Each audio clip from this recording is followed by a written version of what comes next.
Hi friends, welcome back to my channel Savvy Learner. In the video நம்ம பார்க்க போறது cbse syllabus 11th accountancy chapter 3 theory base of accounting standards and Indian accounting standard இருக்கிற book back sums தான் நம்ம பார்க்க போறது. So இந்த chapter ஃபுல்லாவே நமக்கு theory தான். So உங்களுக்கு தெரிஞ்சிருக்கும். Very short answer type இது எல்லாத்தையுமே நம்ம இந்த வீடியோல கவர் பண்ண போறோம்.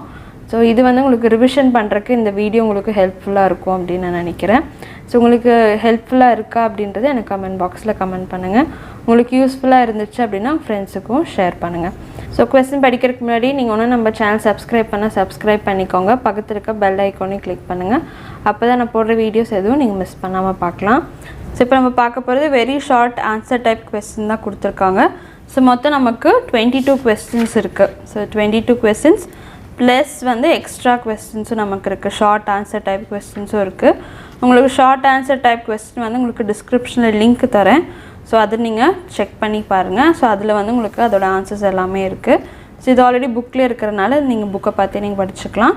ஸோ அந்த ஷார்ட் ஆன்சர் டைப் கொஸ்டினோட ஆன்சர்ஸ் வந்து உங்களுக்கு வேர்ட் டாக்குமெண்ட்டில் இருக்கும். ஸோ அதை நீங்கள் யூஸ் பண்ணிக்கலாம் படிக்கிறதுக்கு. ஏன்னா மொத்தம் 19 கொஸ்டின்ஸ் இருக்குது. ஸோ அந்த 19 கொஸ்டின்ஸோட ஆன்சர்ஸுமே உங்களுக்கு டிஸ்கிரிப்ஷன் லிங்க்கில் தரேன், நீங்கள் செக் பண்ணி பாருங்கள். What do you understand by accounting concepts அப்படின்னு கேட்டிருக்காங்க. அக்கௌண்டிங் கான்செப்ட்ஸ் அப்படின்றது என்ன? It's a basic assumptions or fundamental proposition in which accounting function is carried out. So இதுதான் accounting concept. So next question, explain dual aspect concept. Every transaction has 2 aspects. So first one வந்து debit and next one வந்து credit of equal amount. So ரெண்டு பக்கம் equal amount. It means for every debit there is a credit of equal amount in one or more account and vice versa. According to dual aspect concept, both aspects are recorded in the book of accounts. So third question, explain business entity concept. According to business entity concept, proprietors of business is separate and distinct entity from business. The transactions are recorded in the book of accounts from the point of view of business, not only from the point of view of proprietor. So business entity concept உங்களுக்கு புரிஞ்சிருக்கும். So proprietor தனி and business வந்து தனி அப்படின்னு சொல்லியிருக்காங்க. So separate and distinct entity is separate. So அதனால் என்ன பண்ணோம், நம்ம ரெக்கார்ட் பண்ணுற எல்லா டிரான்சாக்ஷனும் must be recorded in the point of view of business, not in the point of view of proprietor.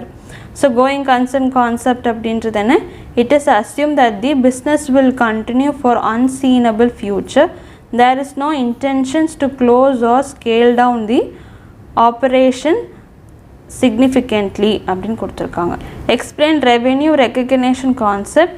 Revenue is considered to have been realized when transaction has been entered into and obligations to receive the amount has been established அப்படின்னு கொடுத்துருக்காங்க. So revenue recognition அப்படின்றதுன்னு revenue is consider to be realised. So எப்போ revenue நம்ம earn பண்ணுற revenue is realised, எப்போ அந்த transaction வந்து பிஸ்னஸ்குள்ளே enter ஆச்சோ அதுலேருந்து அவங்க கன்சிடர் பண்ணுவாங்க. ஸோ அதுதான் revenue recognition concept.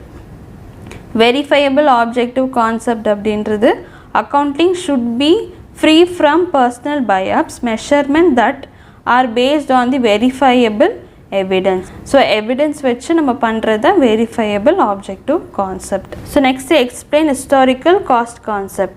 Assets are recorded in the book of accounts at the price paid to acquire them and it is based for all subsequent accounting of the asset. So historical cost concept அப்படின்றது என்ன? So எப்போ நம்ம asset purchase பண்ணுறோம், so long back நம்ம purchase பண்ணியிருந்தாலும் till date மட்டும் அதே காஸ்ட்டை வச்சு தான் நம்ம வேல்யூ பண்ணுவோம். ஸோ அதுதான் historical cost concept. Accounting period concept அப்படின்னு கொடுத்துருக்காங்க. Life of the business is broken into smaller period, that is 1 year, so that its performance is measured at regular interval. So பிஸ்னஸோட பர்ஃபார்மன்ஸை செக் பண்ணுறதுக்காக நம்ம என்ன பண்ணியிருக்கோம், நம்ம ஒரு சின்ன பார்ட்டை டிவைட் பண்ணியிருக்கோம். அதாவது 1 இயராக நம்ம டிவைட் பண்ணியிருக்கோம். ஸோ தட் ரெகுலர் இன்டர்வலை நம்ம செக் பண்ணிக்க முடியும். Consistency convention. ஸோ கன்சிஸ்டன்சி கன்வென்ஷன்றது accounting practice once collected and adopted should be applied consistently year after year. Explain money measurement concept. Transactions and events that can be measured in the terms of money or recorded in the book of accounts. So நம்ம பண்ணுற transactions இன் events மணி டேர்மில் இருந்துச்சு அப்படின்னா அதை நம்ம record பண்ணிக்கலாம். So அந்த concept தான் மணி மெஷர்மெண்ட் கான்செப்ட். அக்ரூவல் கான்செப்ட் அப்படின்றது என்ன? a transaction is recorded in the book of account at the time when it is entered into or not when the settlement takes place. For example, sales made on credit will be recorded in the book of account on the date of sale, not when the amount is received. So accrual concept அப்படின்றது அந்த transaction எப்போ பிஸ்னஸ்குள்ளே enter ஆச்சோ அப்போவே நம்ம entry போடுறது தான் accrual concept. So அதுக்கு தான் ஒரு எக்ஸாம்பிள் கொடுத்துருக்காங்க. Sale made on credit will be recorded in the book of account. So நம்ம கேஷ் ரிசீவ் பண்ணாதான் ரெக்கார்ட் பண்ணும் கிடையாது. ஸோ சேல்ஸ் வந்து கிரெடிட்டில் நம்ம பண்ணியிருந்தாலும் ஸோ அந்த என்ட்ரியை வந்து கண்டிப்பாக புக் ஆஃப் அக்கௌண்ட்ஸில் மெஷர் பண்ணணும் அப்படின்னு கொடுத்துருக்காங்க. Explain principle of matching revenue with cost அப்படின்னு கொடுத்துருக்காங்க. ஸோ மேட்சிங் கான்செப்ட் அப்படின்றது என்ன? Cost incurred to earn revenue should be recognized as expenses in a period when revenue is recognized as earned. So நம்ம எப்போ வந்து ரெவென்யூ சரி expenses ரெண்டுமே அந்த பர்டிகுலர் அக்கௌண்டிங் பீரியடில் நம்ம இன்கர்ட் பண்ணியிருக்கோம், நம்ம வந்து earn பண்ணியிருக்கோன்னா ஸோ அந்த பர்டிகுலர் இயரில் தான் மென்ஷன் பண்ணணும். நம்ம எப்போ அதை ரிசீவ் பண்ணுறோமோ அப்போ நம்ம மென்ஷன் பண்ணக்கூடாது. மேலே எப்படி அக்ரூவல் கான்செப்ட் பார்த்தோம். ஸோ எப்போ அந்த ஆக்டிவிட்டியை டிரான்சாக்ஷன் ஒரு ஈவெண்ட்டு அந்த பிஸ்னஸ்க்குள்ளே என்டர் ஆகுதோ அப்போவே நம்ம அது என்ட்ரி பண்ணிடுறோம். ஸோ இதில் வந்து எக்ஸ்பென்சஸ்க்கும் ரெவென்யூக்கும் சொல்லியிருக்காங்க. இங்கே வந்து எல்லாத்துக்குமே சேர்த்தி சொல்லியிருக்காங்க. சரி, அது ரெண்டுத்துக்குள்ள டிஃப்ரென்ஸ், பட் ரெண்டுமே ஒரே கான்செப்டை தான் மீன் பண்ணுறாங்க. Why it is necessary for accountant to assume that a business entity will remain a going concern அப்படின்னு கொடுத்துருக்காங்க. ஸோ கோயிங் கன்சர்ன் அப்படின்றது என்ன? ஃபண்டமெண்டல் அக்கௌண்டிங் கான்செப்ட் அப்படின்றாங்க. It is because of this concept distance is between capital and revenue expenditure that the assets and liabilities are recognized அப்படின்னு கொடுத்துருக்காங்க. How does the matching principle apply to depreciation அப்படின்னு கொடுத்துருக்காங்க.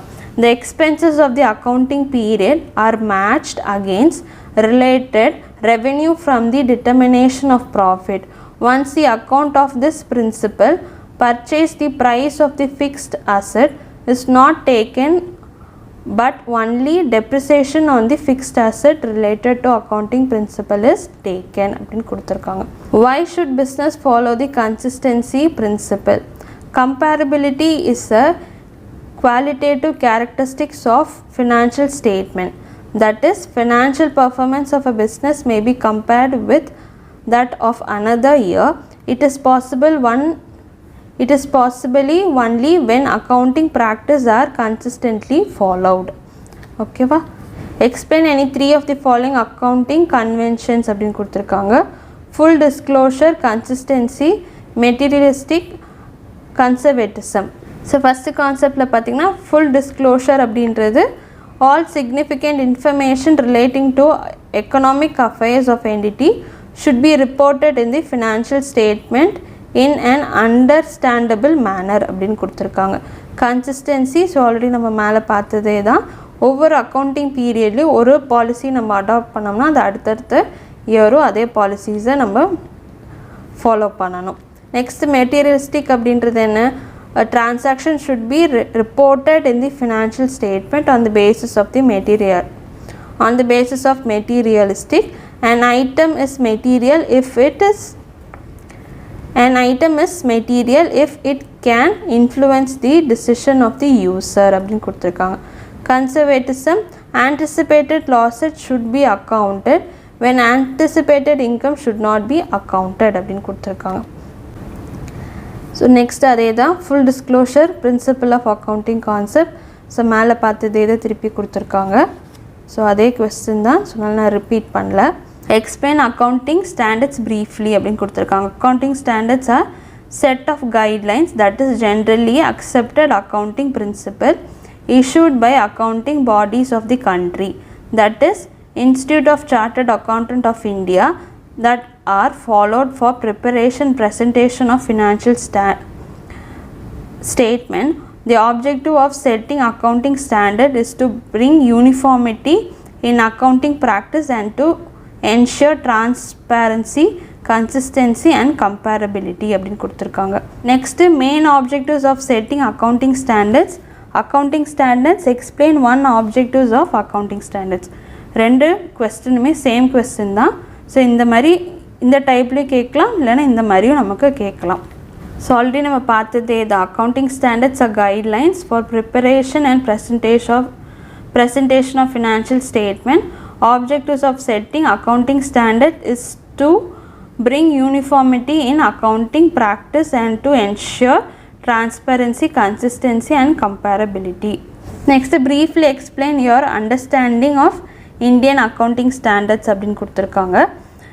So Indian accounting standards are accounting standards issued by Ministry of Cooperative Affairs, Government of India, notified under Company Act 2013, prescribed to be used by enterprises to prepare financial statement.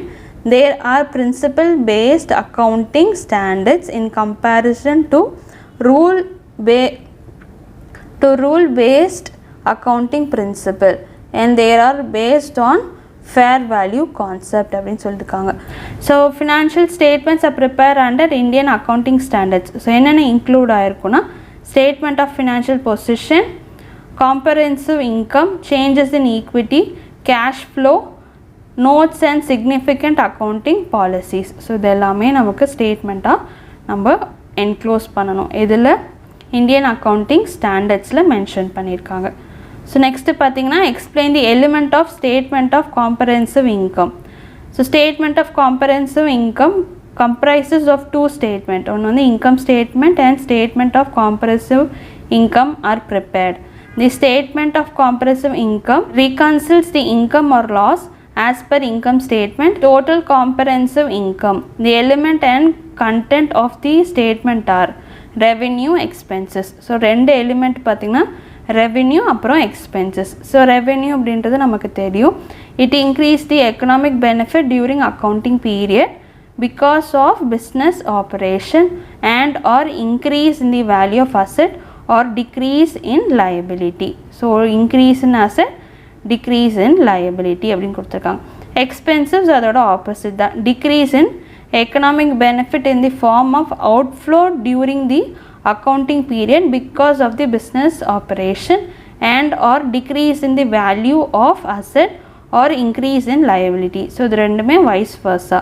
As a result of it, value of shareholder இங்கே வந்து equity increases, இங்கே வந்து equity decreases.